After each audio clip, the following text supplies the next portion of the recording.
السلام علیکم۔ Darul Uloom school federal ویریا campus کے جماعت سوم کے پیارے پیارے بچوں کو ٹیچر معاوش کی طرف سے خوش آمدید۔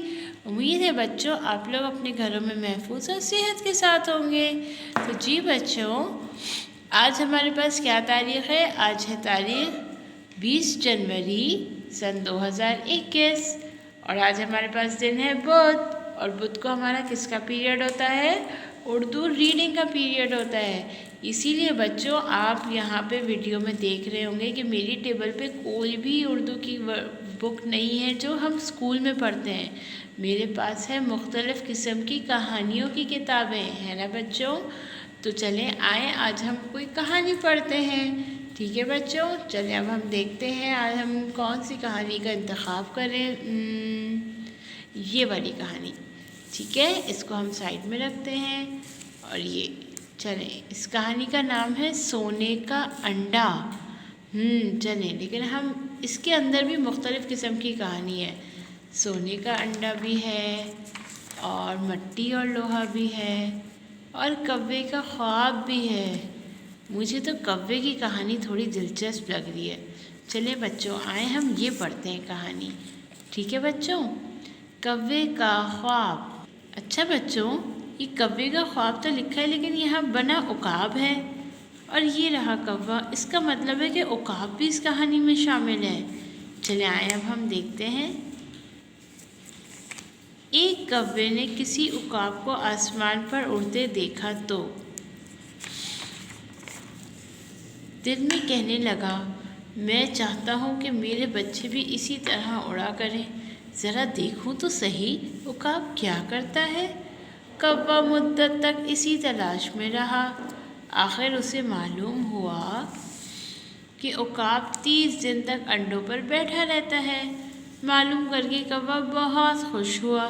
اس کے بعد جب کوے کی مادہ نے انڈے دیے تو کوا برابر 1 مہینے تک ان پر بیٹھا رہا، مگر انڈے میں سے کوے ہی نکلے۔ نہ ان میں عقاب کی اڑان تھی، نہ وہ چونچ، اور نہ ہی پنجے، نہ وہ بڑے بڑے پر۔ کوا کئی سال تک اسی کوشش میں رہا، مگر بیچارے کا خواب کسی طرح پورا نہ ہوا۔ بعض لوگ دوسروں کی نقل کرنے کی کوشش کرتے ہیں اور اپنی اصلیت بھول جاتے ہیں۔ تو بچوں یہ تھی تو بہت چھوٹی سی کہانی، لیکن اس سے آپ کو کیا سبق ملا؟ اس کہانی کا میں یہ ہوا ہے کہ جو کوا تھا وہ عقاب کو دیکھتا تھا اور سوچتا تھا کہ میں بھی عقاب کی طرح آرام سے آسمانوں پہ اڑوں اور مضبوط بنوں۔ تو اس نے کیا سوچا کہ میرے بچے ایسے بنیں۔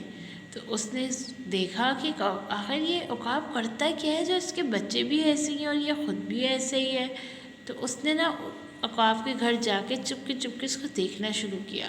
تو اس سے پتہ چلا کہ عقاب جو ہے وہ بہت اچھے سے اپنے انڈوں کی حفاظت کرتا ہے۔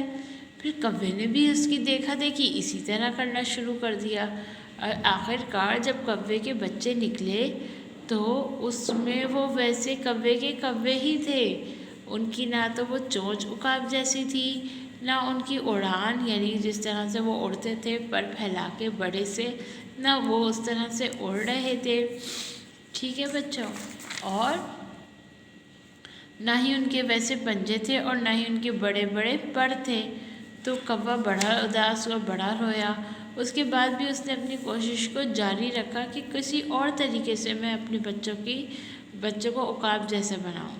تو اس کہانی سے ہمیں کیا سبق ملتا ہے کہ بچوں آپ لوگ، اللہ تعالیٰ نے آپ کو جس طرح سے بنایا ہے آپ نے اسی طرح ہی رہنا ہے اور اس پہ راضی رہنا ہے۔ اگر اللہ تعالیٰ نے کسی کو بہت زیادہ گورا اور کسی کو بہت زیادہ کالا بنایا تو یہ اللہ کی مرضی ہے، ٹھیک ہے؟ اس میں یہ نہیں کہ ہم کیوں ایسے ہیں یا ہم ایسے کیوں ہیں یا ہم اس جیسے ہو جائیں۔ تو جب ہم اس جیسے ہونے جاتے ہیں نا تو ہماری کوئی نہ کوئی غلطی نکل آتی ہے، ٹھیک ہے بچوں؟ اس کہانی کا سبق یہ ہے کہ ہمیں کسی کی نقل نہیں کرنی چاہیے۔ اس کے علاوہ بھی کوئی عنوان ہو تو وہ بھی آپ لکھ سکتے ہیں، ٹھیک ہے بچوں؟ تو کیسی لگی آپ لوگوں کو آج کی کہانی؟ مجھے امید ہے کہ تمام بچوں کو اپنی یہ کہانی پسند آئی ہوگی۔ چلیں اب بچوں، اب انشاءاللہ تعالیٰ اگلی کلاس میں ملتے ہیں۔ تب تک کے لیے ٹیچر کو اجازت دیجیے، اللہ حافظ۔